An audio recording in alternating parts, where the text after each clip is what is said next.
오늘 말씀 제목은 예수는 누구인가입니다. 2020년 미국의 대통령 선거 결과가 나온 다음에 1월 6일인가 그 선거에서 진 그 세력들이 미국의 국회의사당을 점거하려고 시도를 했다고 합니다. 그래서 그거에 대한 제목을 물었습니다. 그것은 다름이 아니라 반역죄라고 할 수가 있습니다. 지금까지도 그 문제에 대해서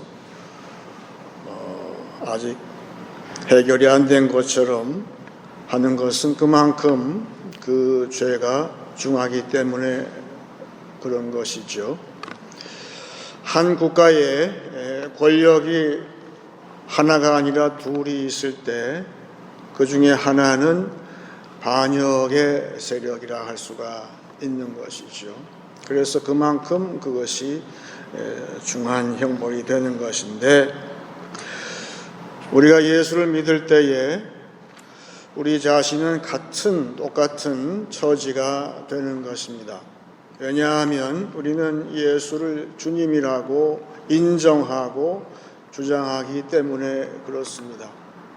세상 권력에 맞서서 그 권력 말고 다른 권세가 있다고 주장을 하기 때문에 그것은 큰 반역에 우리가 가담을 하는 것이죠.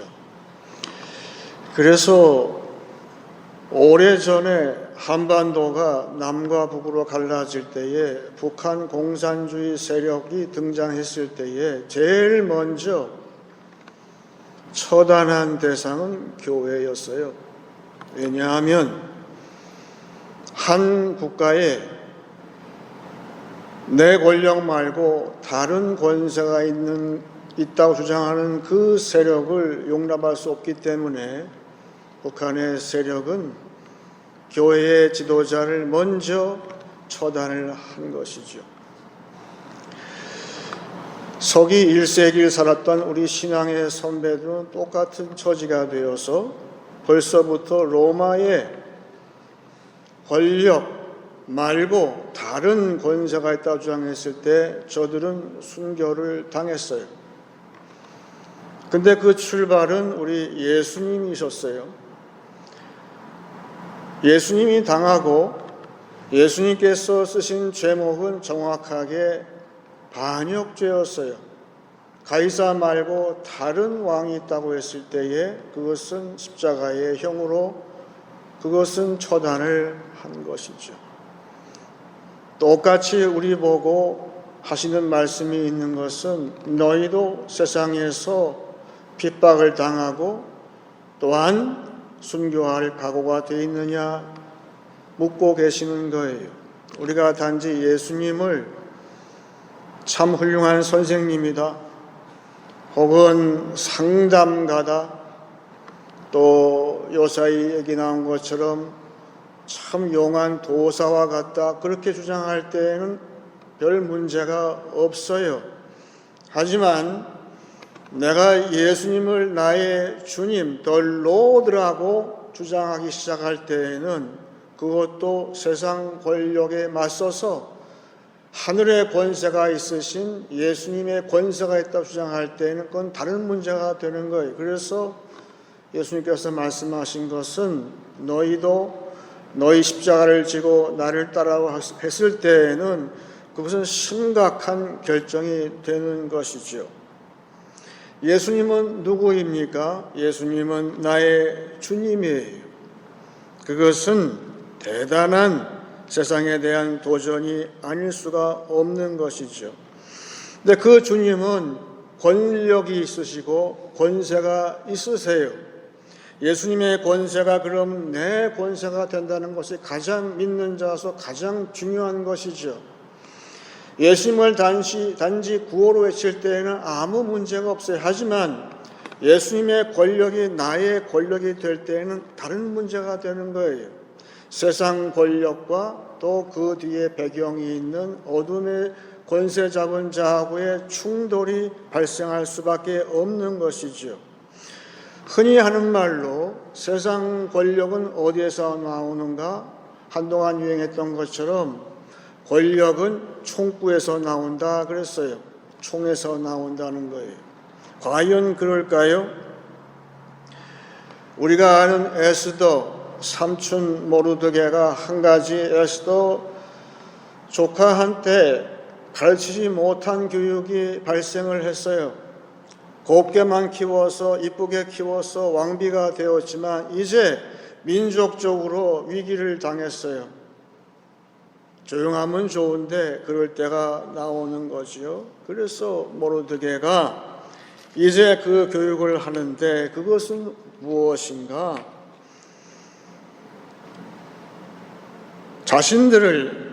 자신의 민족을 위협하는 세력 앞에서 에스더 4장 14절에 삼촌 모르드게는 에스더 왕비한테 이렇게 이야기를 했어요. 이때 내가 만일 잠잠하여 말이 없으면 유다인은 다른 데로 말미암아 노임과 구원을 얻으려니와 너와 내 아버지의 집은 멸망하리라. 내가 왕후의 자리를 얻은 것이 이때를 위함이 아닌지 누가 알겠느냐 하니, 여기에 아주 우리한테 중요한 말씀이 있어요. 내가 지금 이 위기의 시기에 잠잠하고 말이 없다는 뜻은 세상 권력자가 황제가 있는데 그거를 인정하고 거기에 굴복하게 되면 유다인은 다른 데로 말미암아 노임과 구원을 얻는다고 이야기를 했어요. 다른 데로 히브리 말로 마하마콤 아헬이라는 뜻은 굉장히 중요한 말이에요. 다른 데로 하나님의 권세가 다른 데로부터 온다는 거예요. 그래서 이제 드디어 이 조카한테 하나님의 권세에 대해서 진짜 더 로드가 누군지에 대해서 지금 참교육을 하고 있는 거예요. 어떻게 했을까요? 벌써 시작한 삼삼오오 때를 지어서 기도회가 시작됐어요. 이 위기 앞에 에스더 보고 하는 말이 너도 이 기도회에 동참을 해라. 그대로 했어요. 에스더도 시녀와 더불어 그 기도회 모임에 동참을 할 때에 그야말로 눈에 보이지 않았던, 전혀 예상하지도 않았던 하나님의 권세, 하나님의 권력이 나타났어요. 그건 아무도 말리지 못하는 권세가 이 땅에 등장을 한 사건이에요. 내가 늘 얘기하지만 에스더서에는 하나님이란 말이 한 번도 등장하지 않아요. 하나님은 어디에 계십니까? 예수님의 권세는 어디에 계신가요? 지금 예수님은 어디에 계신가요? 하늘 보좌의 우편에 계시지만 우리가 한 마음으로 합심해서 기도하게 될 때에 주님의 권세가 이 땅에 등장한다는 거예요. 바로 교회가 그것을 감당하는 것이죠. 그래서 그 권력을 위해서 기도가 중요한데, 예수님은 우리의 주님이에요. 근데 그 주님은 권력이 있으세요. 권세가 있으세요. 그 예수님의 권세가 내 권세가 되고 우리의 권세가 될 수 있는 그 비결은 합심해서 기도할 때, 기도를 통해서 그 주님의 권세가 이 땅에 등장한다는 것입니다.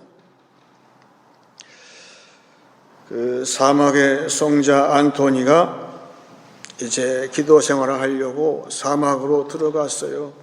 막막하죠. 지금 애굽 땅인데 그 건조한 땅에 그 산악지대에 들어갔는데 먹을 게 당장 없잖아요. 그래서 그 소문을 들은 친구들이 정기적으로 빵을 싸가지고 와서 또 물도 주고 그렇게 했다고 그래요.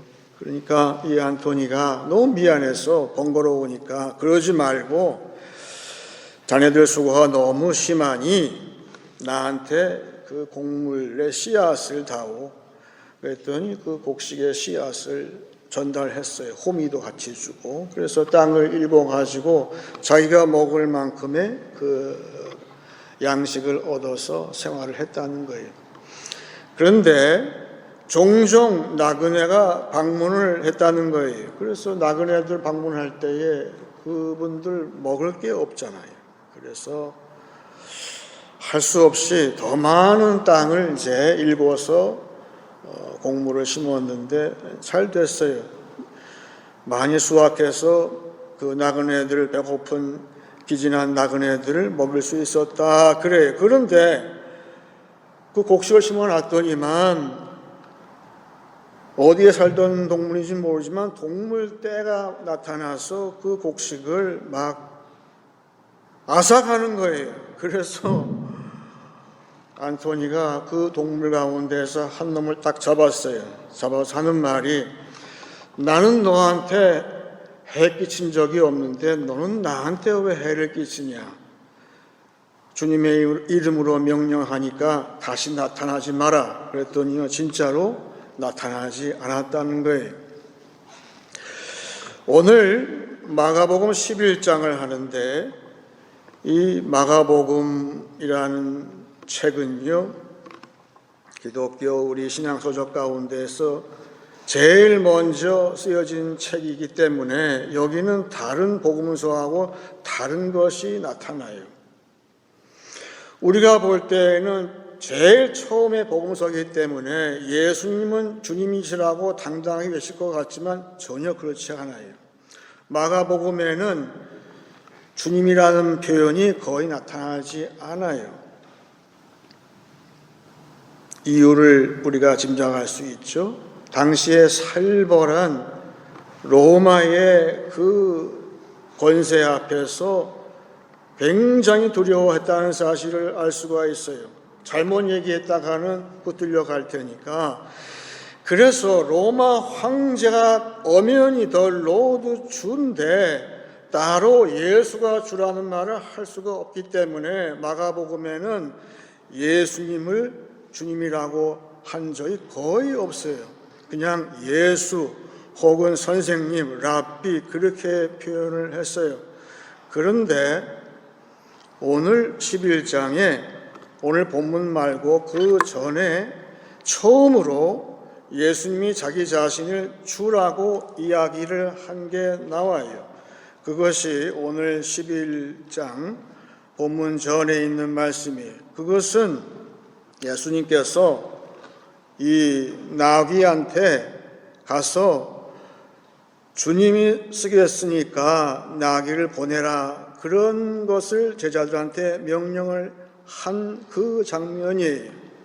오늘 11장 3절을 보시게 되면 그 나귀를 부를 때 하는 말씀이에요. 만일 누가 너희에게 왜 이렇게 하느냐 묻거든 주가 쓰시겠다 하라.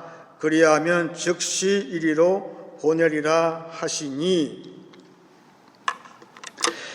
여기에 나오는 말씀 가운데에서 마가는 더 로드, 주님이라는 말을 할 수가 없었어요, 함부로. 그런데 그 대신에 마가복음의 특색은 뭐냐 하면 즉시로란 말이 계속 나와요. 즉시로.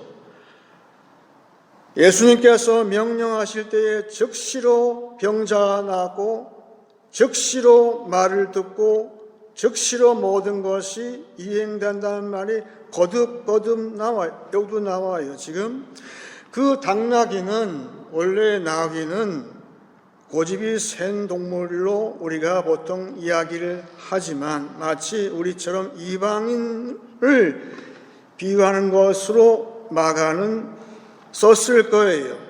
아무리 고집이 세고 불순종하던 그런 사람도 주님께서 너를 쓰시겠다고 했을 때에 즉시로 그 나귀가 순종을 했다는 거예요. 그런데 오늘 본문에 나오는 이 무화과는 그렇지 않았어요.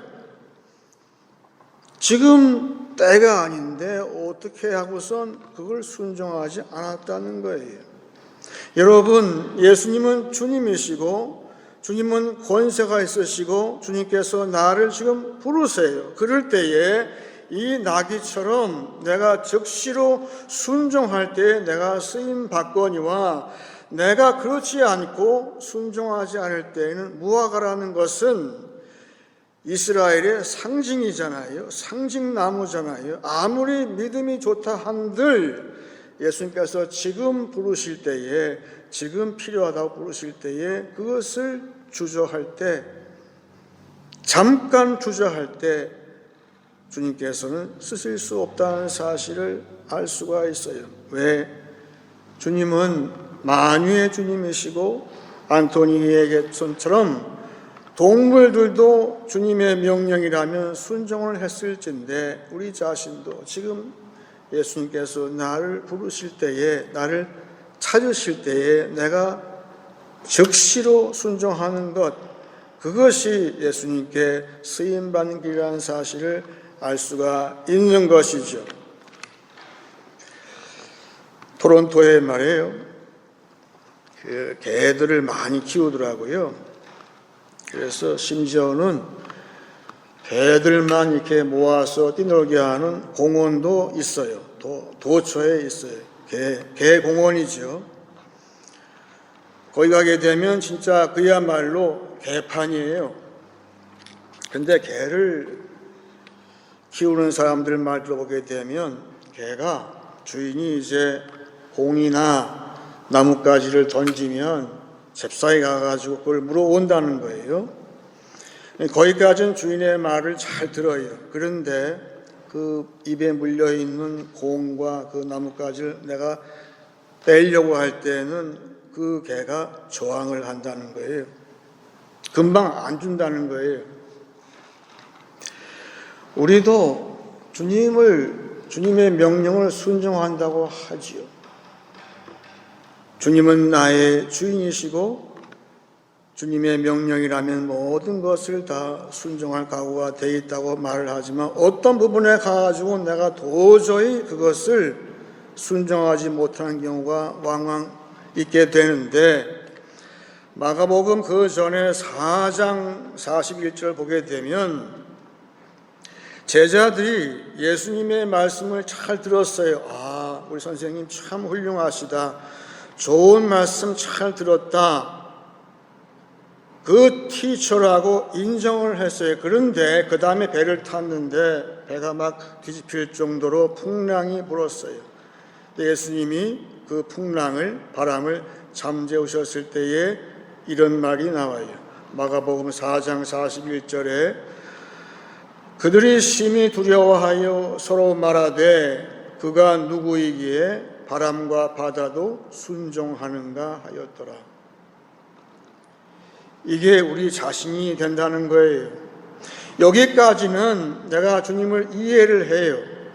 주님이 나의 병을 고치신 거 이해를 해요. 그런데 주님이 바람을 잠재우시고 또 파도를 잔잔하게 하시는 것은 내가 이해를 못하겠다. 바람과 파도의 주님이시라는 사실은 내가 인정을 못하는 것은 그것은 초자연적인 것이기 때문에 내가 이해를 못하는 거예요. 내 머리로 이해가 안 되는 것은 주님의 일이 아니라고 생각을 하는 것이 나한테 있다는 거예요. 오늘 무화과가 왜 순종을 안 했을까요? 오늘 본문을 다시 봅니다. 마가복음 11장 12절부터예요. 이튿날 그들이 베다니에서 나왔을 때에 예수께서 시장하신지라.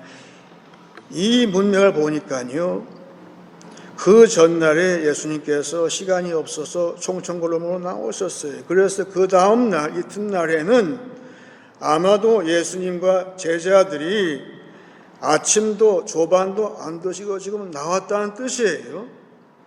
그러면 예수님도 그렇고 제자들도 지금 시장하다는 뜻이에요.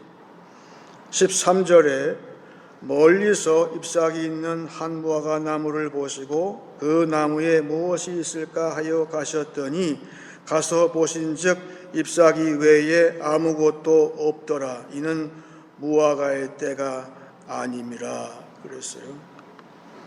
무화과의 때가 아니래요. 지금 사람들은 이 말씀을, 이 구절을 도저히 이해를 못해요. 예수님이 왜 멀쩡한 나무를 죽이셨나 이거예요. 그렇잖아요. 그 잘생긴 잎이 무성한 무화과 나무 한 그루 왜 멀쩡한 나무를 죽이세요? 왜 저주하셨을까요? 도저히 이해가 안 되는 거예요.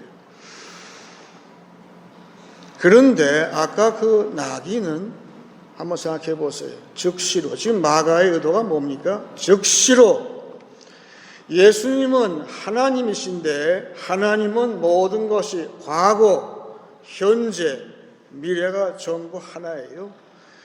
예수님이 우리한테 오시게 되면 임재하시면 모든 것이 지금이에요. 현재예요. 현재 시제가 되는 거예요. 성경은 시간적으로 제약이 없는 하나님을 보여주셨어요. 여호수아 때 그랬죠. 또한 히스기야 때 그랬죠.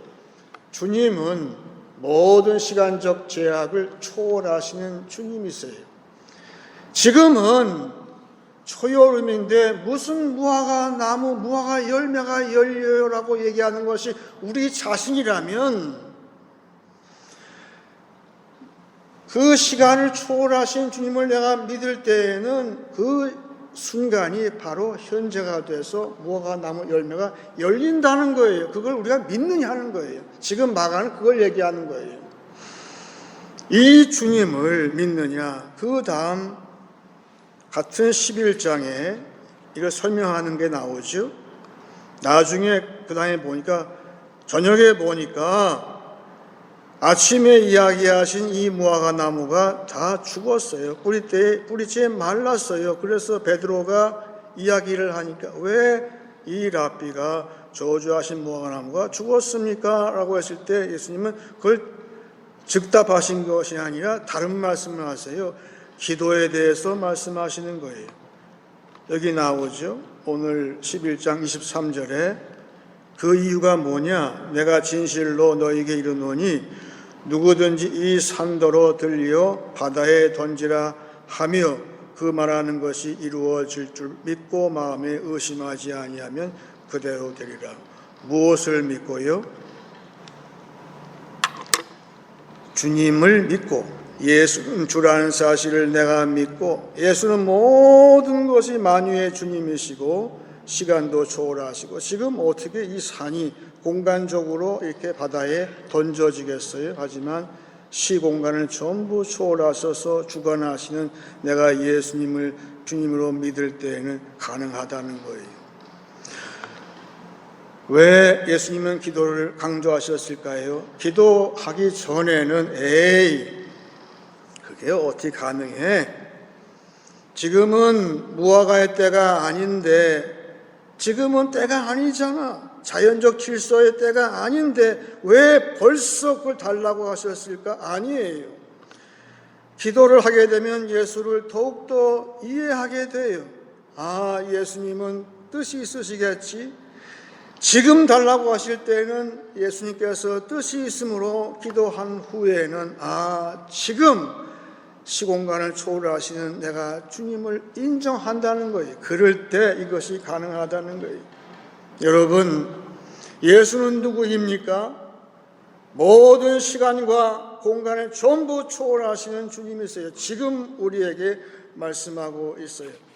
그래서 우리 찬양 가운데에 유명한 찬양이 있죠. 모든 이름 위에 뛰어난 이름, 예수는 주, 예수는 주. 모든 무릎 꿇고 경배를 드리세 예수는 만유의 주님. 오늘 본문 11절을 봅니다. 맨 앞에 있는 11절이에요.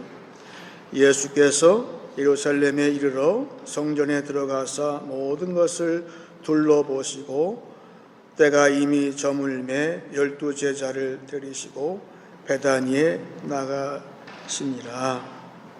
여러분, 마가는 기록을 했어요. 예수님의 마지막 시간 일주일은 오늘 처음 여기 11절에 성전이 나와요. 마가복음에서 제일 처음으로 성전이 나온 게 여기 나오는 거예요.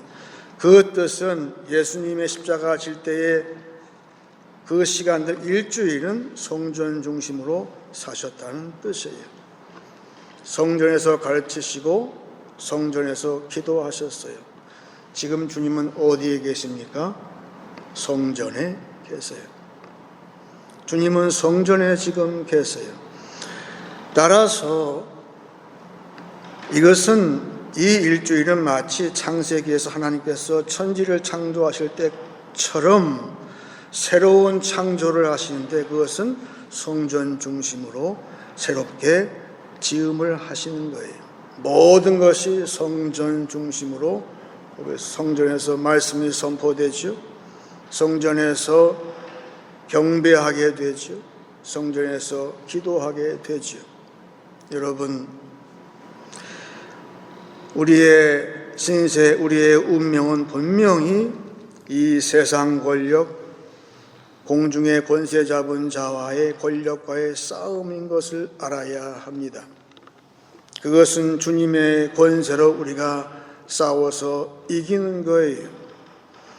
세상 권력과 우리가 싸우고 우리가 과연 반역의 세력이라는 것을 감수하고라도 저들과 싸워서 이기려면은 우리는 미국의 국회의사당으로 쳐들어갈 게 아니에요. 한국의 광화문 내거리가 우리의 가야 할 곳이 아니에요. 교회는 그 어둠의 권력과 주님의 권력이 충돌하는 그 격전지가 교회예요. 그걸 보여주시기 위해서 마지막 일주일을 예수님은 성전 중심으로 사셨어요. 여기로 오란 뜻이에요. 그것이 예수님께서 마지막 일주일을 우리에게 보여주신 그 모습이에요.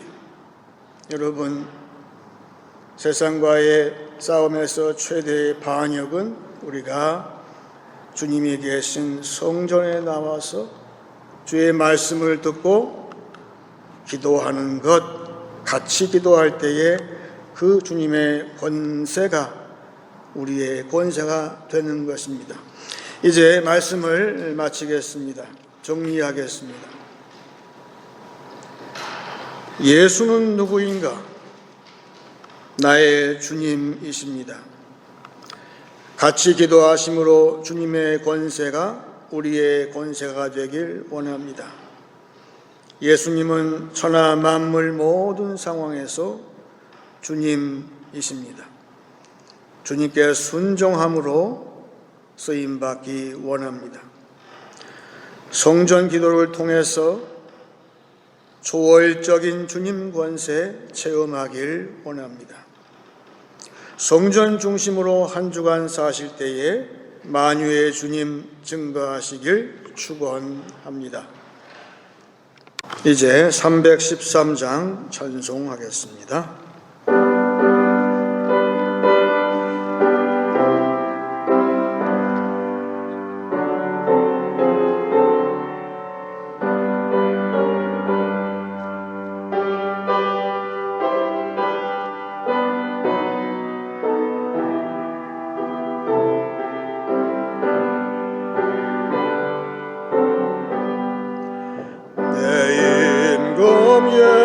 예수 내 주여 이 죄인이 주님 앞에 한없는 은혜 받고서 내 생명 모두 드리오니 그 풍성하신 은총을 주 내게 내려주소서. 내 임금 예수 내 주여 내 허물은 덮으시고 주 십자가에 흘리신 그 피를 믿는 마음 보사 내 정한 죄를 사하여 참 평안함 주소서. 내 임금 예수 내 주여 주 내에 감격하여 한없는 감사 찬송을 내 주님 앞에 드리오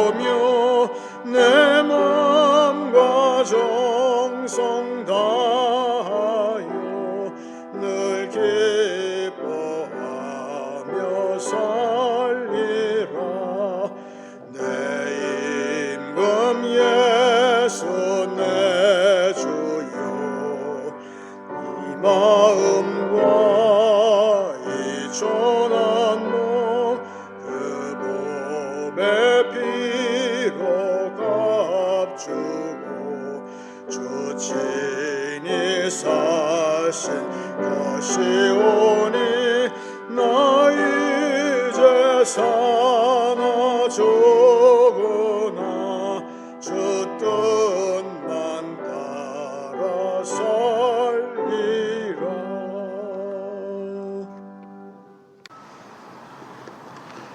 이제 기도할 때에 제가 먼저 시편 2편을 읽고 같이 기도하기 원합니다. 어찌하여 이방 나라들이 분노하며 민족들이 헛된 일을 꾸미는가? 세상의 군왕들이 나서며 관원들이 서로 꾀하여 여호와와 그의 기름 부음 받은 자를 대적하여 우리가 그들의 맨 것을 끊고 그의 결박을 벗어버리자 하는도다. 하늘에 계신 이가 웃으시며 주께서 그들을 비웃으시리로다.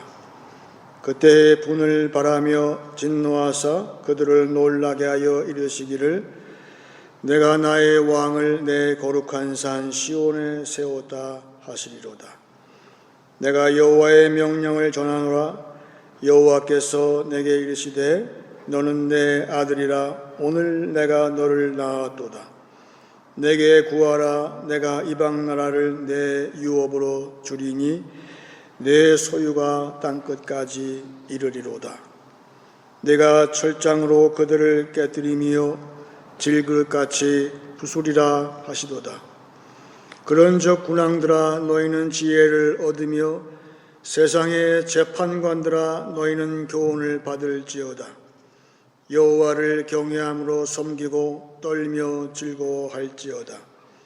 그의 아들에게 입맞추라. 그렇지 아니하면 진노하심으로 너희가 길에서 망하리니 그의 진노가 급하심이라.